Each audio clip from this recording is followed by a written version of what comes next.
বিরতির পর স্বাগত। আজ শনিবার এবং আজ কিন্তু পোপ ফ্রান্সিসের শেষকৃত্য সম্পন্ন করা হবে, সে কথা আগেই জানিয়ে দেওয়া হয়েছিল। পোপ ফ্রান্সিসের শেষকৃত্যের অনুষ্ঠান পূর্ণ মর্যাদার সাথেই শুরু হয়ে গেছে। ভারতীয় সময় দুপুর 1:30 নাগাদ পোপকে সমাহিত করা হবে। পোপ ফ্রান্সিসের শেষকৃত্য অনুষ্ঠানে 130টি দেশের রাষ্ট্রনেতা উপস্থিত রয়েছেন বলেই কিন্তু জানা গেছে। মার্কিন প্রেসিডেন্ট ডোনাল্ড ট্রাম্প সহ 130টি দেশের কোন কোন রাষ্ট্রপ্রধানের উপস্থিত রয়েছেন এবং কতটুকু কাজ সম্পন্ন হয়েছে বিস্তারিত সেই বিষয়ে জানবো। টেলিফোন লাইনে যুক্ত হয়ে গেছে প্রতিনিধি রাজীব দত্ত। রাজীব, রাষ্ট্রপতি দ্রৌপদী মুর্মু এবার পোপের শেষকৃত্য অনুষ্ঠানে যোগদান করেছেন। এছাড়া মার্কিন প্রেসিডেন্ট ডোনাল্ড ট্রাম্প রয়েছে, আর কোন কোন প্রেসিডেন্ট সেখানে রয়েছেন? এছাড়া শেষকৃত্য সম্পন্ন কতটুকু হয়েছে? প্রথমেই বলি, এই মুহূর্তে যা খবর যে মিছিল শুরু হয়েছে, জানো যে আজকে 1:30 নাগাদ শেষকৃত্য সম্পন্ন হবে এবং ভাটিকান সিটি থেকে যেখানে শেষকৃত্য সমাধিস্থ করা হবে পোপ ফ্রান্সিসকে, সেই সেন্ট মেরি মেজর ব্যাসিলিকা থেকে সেখান পর্যন্ত মিছিল করে যাবে এবং প্রায় 4 কিলোমিটার রাস্তা সেই মিছিলটি কিন্তু শুরু হয়ে গিয়েছে। এখন যেটুকু বলা হচ্ছে বিভিন্ন বিদেশি সংবাদ মাধ্যমে, সেখানে যে প্রায় 30 লক্ষেরও বেশি মানুষ তারা এই মিছিলে অংশগ্রহণ করেছে এবং মিছিল শুরু মানে শেষ যাত্রা যেটা সেই যাত্রা শুরু হয়েছে এবং সেখানে কিন্তু সেন্ট মেরি মেজর ব্যাসিলিকাতে কিছুক্ষণের মধ্যেই কিন্তু সমাধিস্থ করা হবে পোপ ফ্রান্সিসকে। এবং এই শেষকৃত্য অনুষ্ঠানে কিন্তু আমাদের ভারতের রাষ্ট্রপতি দ্রৌপদী মুর্মু তিনি গতকালই তিনি রোমে যেয়ে পৌঁছান।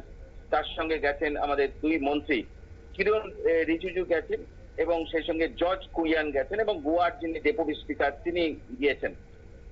এখন যেটা আমরা যে ডোনাল্ড ট্রাম্প ছাড়াও রয়েছেন ফ্রান্সের প্রেসিডেন্ট রয়েছেন ম্যাক্রন রয়েছেন, তেমনি ইউক্রেনের প্রেসিডেন্ট রয়েছেন জেলেনস্কি, তেমনি আর্জেন্টিনার প্রেসিডেন্ট রয়েছেন, ইতালির প্রধানমন্ত্রী, ইতালির সবাই প্রধানমন্ত্রী সহ সকলেই রয়েছেন।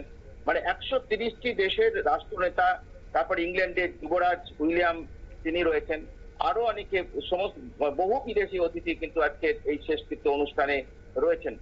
এবং যেটা বলতেই হয় যে জানো যে গত সোমবার দিন তিনি মারা যান, সোমবার সকালে। দীর্ঘদিন ধরে রোগাক্রান্ত ছিলেন। অ্যাকচুয়ালি তিনি মানে তার নিউমোনিয়া হয়ে গিয়েছিল এবং তার জন্য তিনি হাসপাতালে ভর্তিও হয়েছিলেন। ইদানিং তিনি বাড়িতেই থাকছিলেন এবং তার গত সোমবার দিন সকালে তার যে বাড়ি অর্থাৎ সেন্ট পিটার স্কয়ারে যে কাসা সান্তায় নিজের বাড়ি, সেই নিজের বাসভবনই তিনি মারা যান।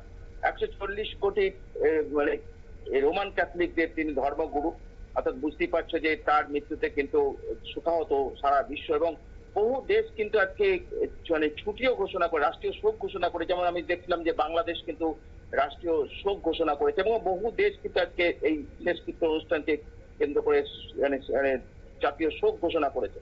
তো মর্মাহত সারা বিশ্ব, যারা এরকম একজন ধর্মগুরু যিনি শান্তির বাণী দিয়ে এসছেন, যখন পৃথিবী অশান্ত সেই সময় তিনি সবসময় মানুষকে শান্তির বাণী দিয়ে এসছেন।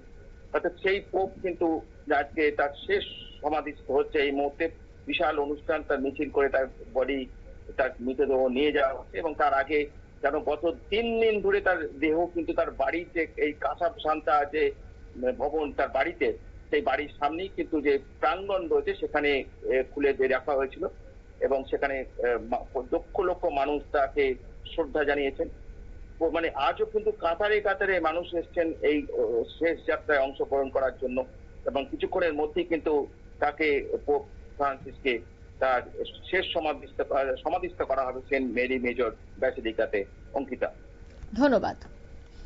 অর্থাৎ প্রত্যেকটা দেশের রাষ্ট্রপ্রধানরা উপস্থিত হয়েছেন, 130টি দেশের রাষ্ট্রপ্রধানরা উপস্থিত হয়েছেন।